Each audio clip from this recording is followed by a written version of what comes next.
Hello guys, আসসালামু আলাইকুম। Selina's daily ব্লগে আপনাদের সবাইকে স্বাগতম। তো আমি আজকে ভিন্ন স্বাদের একটি পিঠার রেসিপি নিয়ে চলে এসেছি। আশা করি আপনাদের সবার খুব ভালো লাগবে। পিঠাটি আমি বিটরুট দিয়ে তৈরি করব। প্রথমে বিটরুট কেটে ধুয়ে পরিষ্কার করে নিয়েছি। এরপর বিটরুটগুলো মিহি করে কুচি করে নিব। তারপর পরিমাণ মতো পেঁয়াজ, রসুন ও কাঁচামরিচ কুচি করে কেটে নিব। এবার একটি প্যানে পরিমাণ মতো তেল দিয়ে দিব। তেলটা একটু গরম হয়ে গেলে কুচি করে রাখা পেঁয়াজ, রসুন, মরিচ দিয়ে দিব। এবার একটু ভাজা হয়ে গেলে লবণ, হলুদ দিয়ে দিব। তারপর কেটে রাখা বিটরুটগুলো দিয়ে ভালোভাবে নাড়াচাড়া করব। এবার চুলার আঁচটা মিডিয়ামে রেখে 5-7 মিনিট ভেজে নিব। এবার নামিয়ে নিব।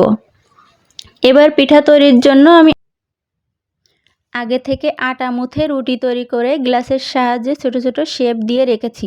এখন আমি এগুলোর ভিতরে বিটরুট দিয়ে হাত দিয়ে চেপে চেপে পুলি পিঠার শেপ দিয়ে দিব। আর এভাবেই আমি সবগুলো পিঠা তৈরি করে নিব। পিঠাগুলো তৈরি করা হয়ে গেলে একটি প্যানে তেল দিয়ে দিব।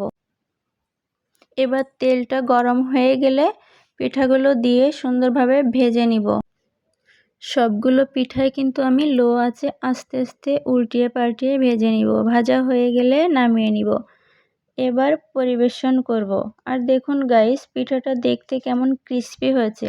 আর যাদের চিনি খাওয়া যাবে না তারাও কিন্তু পিঠাটা খেতে পারবেন, কারণ এখানে আমি কোনো সুগার ইউজ করিনি।